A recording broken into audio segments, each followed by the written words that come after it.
Hello mister Hari, എങ്ങനെയുണ്ട് ഇപ്പോൾ? Right. തൻ്റെ കാലുകൾക്ക് എന്തെങ്കിലും വേദനയുണ്ടോ? ഇല്ല ഡോക്ടർ, എനിക്കിപ്പോൾ ഒരു വേദനയില്ല. തലയിലെയും മുറിവിൻ്റെയും കൈയുടെയും മുറിപ്പാടുകളുടെയും ചെറിയൊരു വേദന, അത്രേ ഉള്ളൂ. എനിക്ക് വേറെ ഒരു കുഴപ്പമില്ല. അങ്ങനെയാണെങ്കിൽ തനിക്ക് വേറെ കുഴപ്പമൊന്നുമില്ലെന്നല്ലേ അർത്ഥം? ആ അതെ ഡോക്ടർ. വേറെ കുഴപ്പങ്ങളൊന്നും ഇല്ലയെന്നുണ്ടെങ്കിൽ തനിക്ക് ഇന്ന് തന്നെ ഡിസ്ചാർജ് ആവാം. Oh thank you doctor, you welcome. പിന്നെ തൻ്റെ ഇന്ന് ഒരു എക്സ്റേ എടുക്കണം, എന്നിട്ട് പോന്നാൽ മതി. കാലിൻ്റെ എല്ലിന് വല്ല പ്രോബ്ലം ഉണ്ടോയെന്നൊന്ന് ചെക്ക് ചെയ്യണം. അതെന്തിനാ ഡോക്ടർ? നിങ്ങൾ വളരെ ഫോഴ്സിലാണ് കാറ് മരത്തി ഇടിച്ചത്. അത് കണ്ടവരുണ്ട് ചിലർ, അവരെ ഹോസ്പിറ്റലിൽ കൊണ്ടുപോകുന്നത്. അപ്പോൾ ഞാൻ എക്സ്റേ എടുക്കണമെന്നാണോ? അതെ. പിന്നെ ഇന്ന് റിക്കവർ ആയെന്ന് കരുതി എപ്പോഴും അങ്ങനെ ആയിരിക്കണമെന്നില്ല. ചിലപ്പോൾ വേദന എടുത്തറിയിക്കുന്ന രീതിയിൽ എന്തെങ്കിലും സംഭവിക്കും. അതുകൊണ്ട് നിങ്ങൾ യാതൊരു വിധത്തിലും ജോലിക്കൊന്നും പോകരുത്. കുറച്ചുകൂടി റിക്കവർ ആവാനുണ്ട്.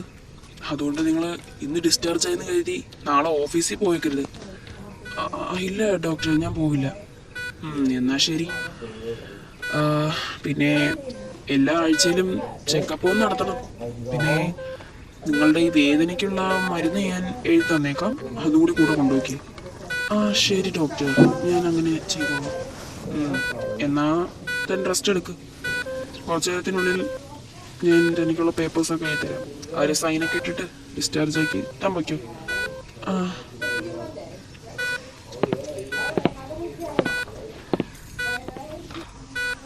ഇപ്പോഴത്തെ സമാധാനമായത്. ഇവിടെ കിടക്കാൻ ഒരു താല്പര്യം എനിക്കില്ല.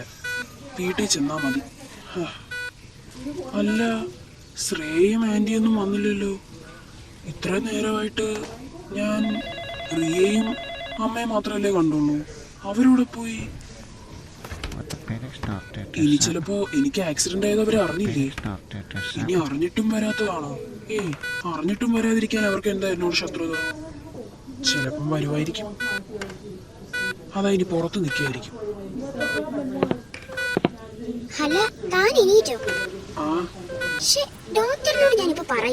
ഡോക്ടർ ഡിസ്ചാർജ് ആയിക്കോളാൻ പറഞ്ഞു. എനിക്ക് വേറെ പ്രോബ്ലംസ് ഒന്നും ഇല്ലാത്തതുകൊണ്ട്.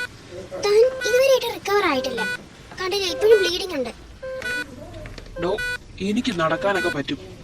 ഞാനേ നടക്കാൻ പറ്റാത്തവനൊന്നുമില്ല. അതുകൊണ്ട് ഇന്ന് ഡിസ്ചാർജ് ആവാന്ന് പറഞ്ഞു. അല്ലെങ്കിലും ഈ ഹോസ്പിറ്റലിൽ കിടക്കാനൊന്നും എനിക്ക് വയ്യ.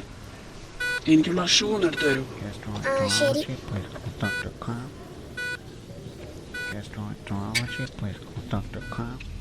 ഷൂ ഒക്കെ എടുത്ത് അവിടെ എറിയാതടോ. ഞാൻ ഇട്ടുതരാം ഷൂ. തനിക്ക് കൈയൊക്കെ വയ്യാത്തതല്ലേ? അതിന്റെ ഒന്നും ആവശ്യമില്ല, ഞാൻ ഇട്ടോളാം. മിണ്ടായിരിക്കണോ, ഞാൻ ഇട്ടുതരാം.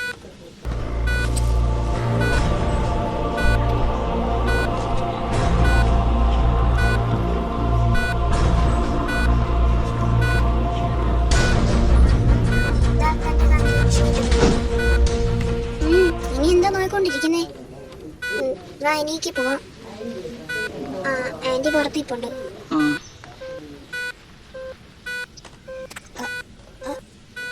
പതുക്കെ എനിക്ക് വാ പോവാം. പതുക്കെ പതുക്കെ കൊണ്ടുപോവാ മോളെ.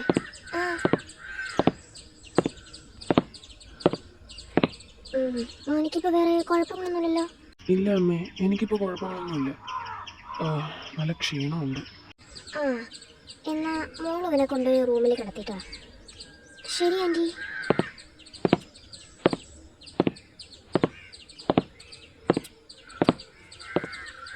എൻ്റെ ഈശ്വര, എൻ്റെ മോന് ഒരു ആപത്തുമില്ലാതെ നീ തിരിച്ചു കൊണ്ടുവന്നല്ലോ.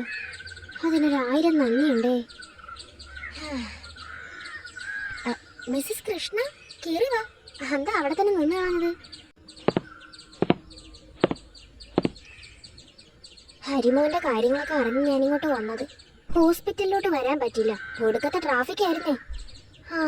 എന്തായാലും ഈശ്വരൻ കാത്തു, അവനൊരു ആപത്തും ഉണ്ടായില്ല. പിന്നെ കയ്യിലും തലയിലും ചെറിയ മുറിവുണ്ട്. വേറെ അപകടങ്ങളൊന്നും ഉണ്ടാവാതെ ദൈവം എന്നെ രക്ഷിച്ചു. അങ്ങനെയെങ്കിലും സന്തോഷിക്കാം. ഞാനൊരു പ്രധാനപ്പെട്ട കാര്യം കൂടി പറയാൻ വന്നതാ. എന്തു പറ്റി? എന്താ കാര്യം? അത് പിന്നെ നമുക്ക് ശ്രേയയുടെയും ഹരിയുടെയും കല്യാണം എത്രയും പെട്ടെന്ന് നടത്തണം. ഇപ്പതാ വണ്ടി ഇടിച്ചു. ദൈവത്തിന്റെ അനുഗ്രഹം ഉള്ളതുകൊണ്ടാ അവൻ രക്ഷപ്പെട്ടത്. ഇനി എന്ത് ആപത്ത് വരുമെന്ന് ദൈവത്തിനെ അറിയും. ചിലപ്പോൾ അതിന് രക്ഷപ്പെടാൻ പറ്റിയില്ലെന്നും ഇരിക്കും. മിസ്സിസ് കൃഷ്ണ, ഞാൻ പറയുന്നത് സത്യമാ ജാനകി. വിശ്വസിച്ചാലും ഇല്ലെങ്കിലും അവന്റെ ജാതകത്തിൽ എന്തെങ്കിലും കുഴപ്പം കാണും. നീ തിരുമേനിയെ വിളിച്ചൊന്ന് ചോദിച്ചു നോക്ക്. ചിലപ്പം അവന്റെ ജാതകത്തിൽ എന്തെങ്കിലും കുഴപ്പം കാണും. ജാതകത്തിന്റെ കാര്യമൊക്കെ അവിടെ നിൽക്കട്ടെ. കല്യാണം പെട്ടെന്നൊക്കെ പറഞ്ഞ ചടങ്ങുകൾ പോലും നടന്നിട്ടില്ല. പിന്നെ എങ്ങനെ കല്യാണം നടത്തും? കല്യാണം നടത്തിയേ പറ്റൂ. കാരണം എൻ്റെ മോളുടെ ജീവിതം കൂടി അതിലൂടെ നശിക്കുന്നത്. അവളെ ആഗ്രഹിക്കുന്ന ഒരാളെ അവൾക്ക് കിട്ടിയില്ലെങ്കിൽ അവൾ എത്ര വിഷമിക്കുമെന്ന് അറിയോ? മിസ്സിസ് കൃഷ്ണ പറയുന്നതിലും കാര്യമില്ലാതില്ല. എന്നിരുന്നാലും കല്യാണം പെട്ടെന്ന് നടത്താമെന്നൊക്കെ വെച്ചാൽ നമുക്ക് പെട്ടെന്നങ്ങ് സമ്മതിക്കാൻ പറ്റുന്ന കാര്യമാണോ? പിന്നെ മിസ്സിസ് കൃഷ്ണൻ്റെ ഇഷ്ടം പോലെ. ഞാൻ ഹരിയോടൊന്ന് ചോദിച്ചു നോക്കട്ടെ. ശരി, അവൻ എന്തായാലും സമ്മതിക്കും. മിസ്സിസ് കൃഷ്ണ ഇരിക്കും. ഇല്ല, ഞാൻ പോവാ. അല്ലെങ്കിൽ ഇവിടെ ഇരിക്കല്ലേ? ഇവിടെ ഇരിക്കേ.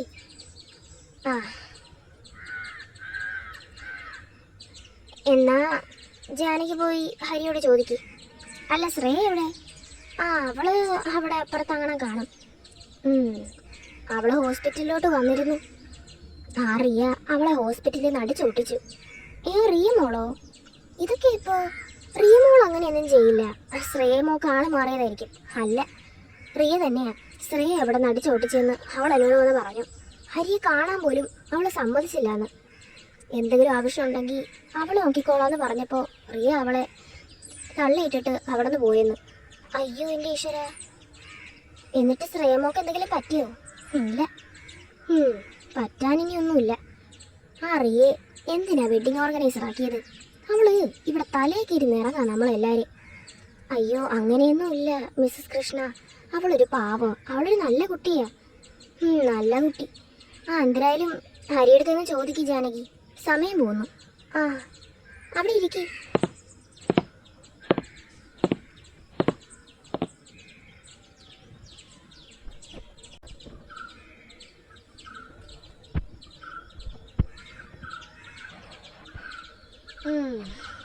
ഹരി എന്തായാലും സമ്മതിക്കാതിരിക്കില്ല.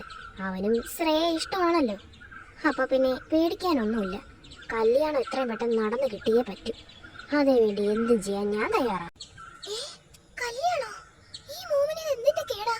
എത്ര തവണ പറയണം എനിക്ക് ഹരിയെ കല്യാണം കഴിക്കാൻ കഴിയില്ലെന്ന്. എന്നിട്ട് ഈ മൂന്നെന്ത് ഇങ്ങനെ? Oh my God! ഇല്ല, ഒരിക്കലും ഇല്ല. ഹരിയോട് എത്രയും പെട്ടെന്ന് സത്യങ്ങളെല്ലാം തുറന്നു പറയണം. അല്ലെങ്കിൽ എന്റെ ജീവിതമാണ് പോവുക. രാഹുലിനെ എനിക്ക് നഷ്ടപ്പെടും. ഇല്ല, ഇനിയും മോമിന്റെ താളത്തിനിട്ട് തുള്ളാൻ എനിക്ക് കഴിയില്ല. ഞാൻ എത്രയും വേഗം ചെന്ന് ഹരിയോടെല്ലാം പറയണം. അതിനു മുന്നേ ജാനകി എൻ്റെ തടഞ്ഞു നിർത്തി ശ്രദ്ധ തിരിപ്പിച്ചേ പറ്റൂ.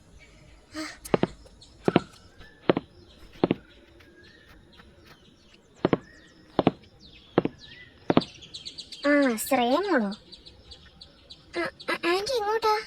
ഞാൻ ഹരിമോന്റെ അടുത്ത് നിങ്ങളുടെ കല്യാണ കാര്യം പറയാൻ വേണ്ടിയാ. മോളുടെ അമ്മ വന്നിട്ടുണ്ട്. കണ്ടോ? കണ്ടു.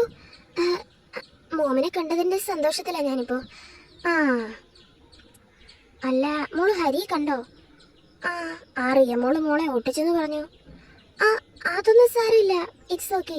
അതൊന്നും എനിക്കിപ്പോൾ വലിയ പ്രോബ്ലം ഒന്നുമല്ല. ആൻറ്റി ഹരിയുടെ അടുത്ത് കല്യാണക്കാര്യം പറയാൻ പോകണോ? മോളെ എന്താ? ആൻറ്റിക്ക് അറിയാമെന്നല്ലേ ഹരിയെ എനിക്ക് ഒരുപാട് ഇഷ്ടമാണെന്ന്. അപ്പോൾ ഈ കാര്യം ഞാൻ അവനോട് ചെന്ന് സർപ്രൈസ് ആക്കുന്നില്ല എന്നുള്ളത്. ശരി മോളെ, എന്നാ അങ്ങനെ ആവട്ടെ. ആൻറ്റി കിച്ചണിലാരോ തിരക്കിയെന്ന് തോന്നുന്നു. ആൻറ്റി എങ്ങോട്ടൊന്ന് ചെല്ല്. ആണോ? എന്നാ ഞാൻ അങ്ങോട്ട് ചെല്ലട്ടെ. മോള് ചെന്ന് ഹരിബോനോട് പറ.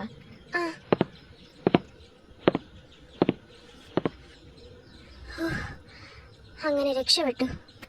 ഇനിയിപ്പോൾ ആ കാര്യത്തിൽ പേടിക്കാനൊന്നുമില്ല. ഇനിയിപ്പോൾ സത്യങ്ങളെല്ലാം ഹരിയോട് ചെന്ന് പറയണം. അല്ലെങ്കിൽ എനിക്കൊരു രാഹുലിനെ നഷ്ടപ്പെടും.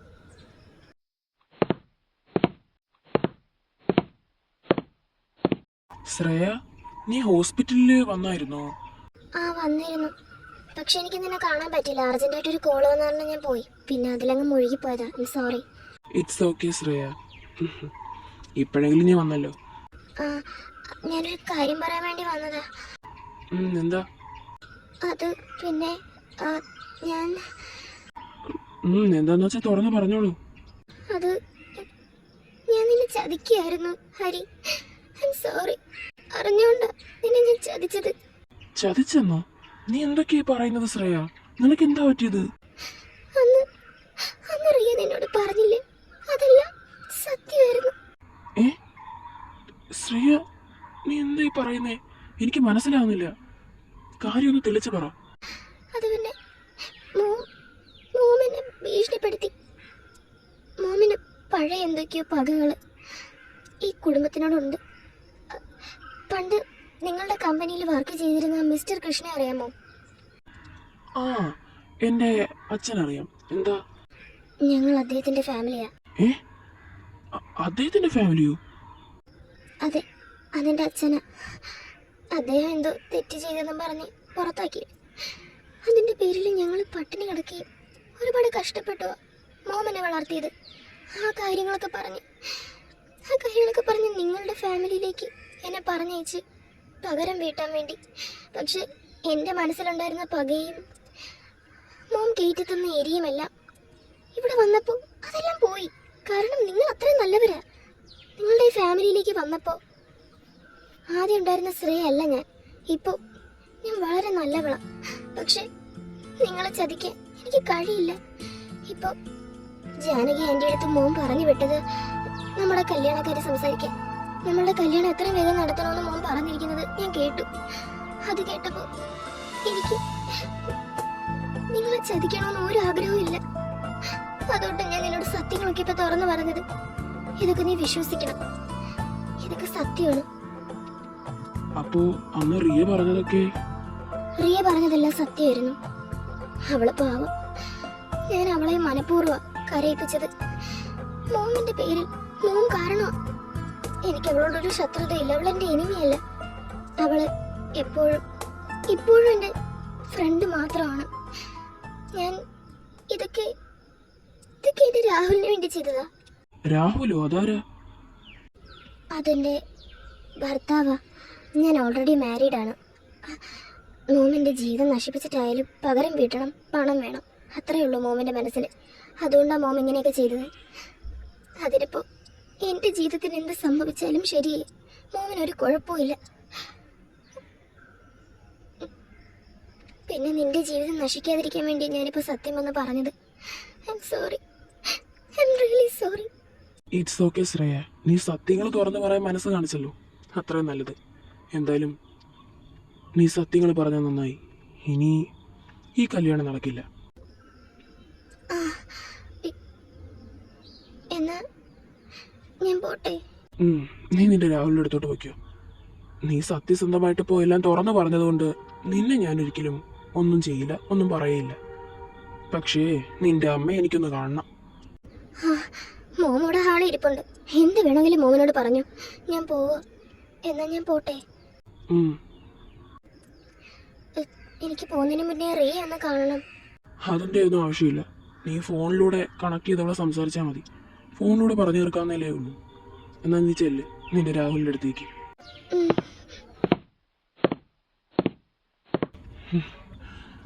അപ്പോ ഇവര് നമ്മളെ അറിഞ്ഞുകൊണ്ട് ചതിക്കുകയായിരുന്നു.